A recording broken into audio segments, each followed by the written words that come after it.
Oni ndine Jack. Nde nkhani yathu ya lero ikutitengera ku ndikuganiza ngati ku USA. Koma ndiyokhuza film ya The Passion of Christ. Film ya Passion of Christ anapanga direct ndi Mel Gibson and the main character anali James Caviezel amene anapanga play part ya Yesu mu filimumu eti. Ndi film ya Yesu yomwe ili very gory as in kummenya kwake amasonyeza nangasi mafilimu ena aja amangonesa basi ngati anankapula anaenda ndi mtanda nanda ngoneka ngati za simple koma iyi amaonetsa the gory side of it kuti kumulasha akamumenya ndi chinthu chonera kuti akamachichosa chomwe amamenyeracho ngati changati chishamboko ndi kuti akunyotsola ndi chani ndi skin yomwe ndi mmene anayipangira filimu yoyeti ndi imaopsya ukamaonera kuti mmene anazunzikira sort of. Nde nkhani ndiyokhudza Jim Caviezel amene anali main actor wa mu Passion of Christ ndizo mwana anena zomwe anakumana nazo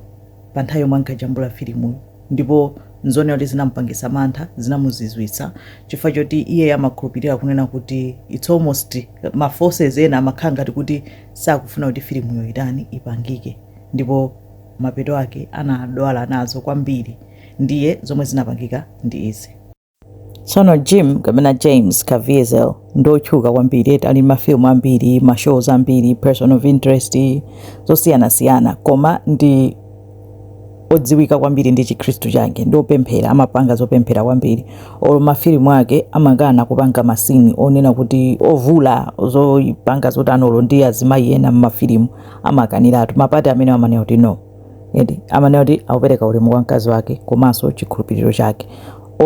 mafilimu osonyeza violence kwambiri yoti yozuza anthu kapena utani amakana amanena kuti safuna kuchita promote zinthu ngati zimenezo. Nde anapezeka kuti Mel Gibson anamsankha kuti akhale main character mu film ya Passion of Christ mu 2004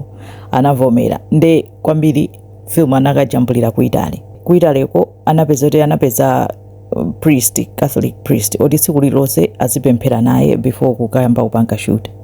koma zomwe zinamba kumpangikira anapezeka kuti atachite shoot scene ina yonena kuti anacheuka kumuyang'ana Mayi Maria kuti aziyankhula ndi Mayi Maria anapeza kuti anaziluma lilime ati akanadula lilime pang'onong'ono sadziwa kuti anazilumiranji pakamotuluka magazi mkamwamo mu filimu monso pamaoneka scene imene yoyo akutuluka magazi mkamwa anali akujambula ndi anajambula dipendipeni ndi anayikadi pati imene yoyo mu filimu kenako pati yokwapulidwa atatenga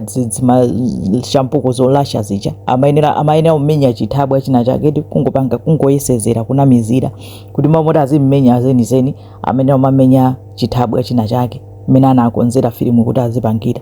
koma apeze kuti akavunga chikwapu chija amaphonya thabwa lija somehow apeze kuti amulasha iyeyo anamulasha mpaka anamusiyadi ndi mascars ena a deep 14 inches ngopeza kuti mabala ena amaoneka aja amakhala kuti ndiyeni magazi eni wavulala zeni anthu kumadabo tamisa bwanji apa kuti mpaka natizimmenya munthu uyu chonchi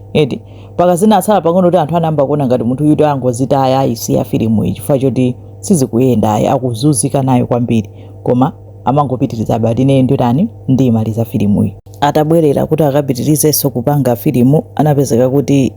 anamba kudwala pneumonia anapita chipatala anachita pneumonia ija anabwerera kuti ayambeso kupanga shoot filimu anapeza kuti ali ndi lung infection ankangovulala kumangodwala kumangopweteka mpaka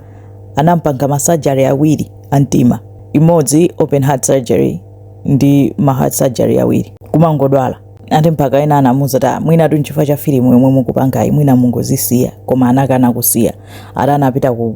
kunyumba anagona usiku analota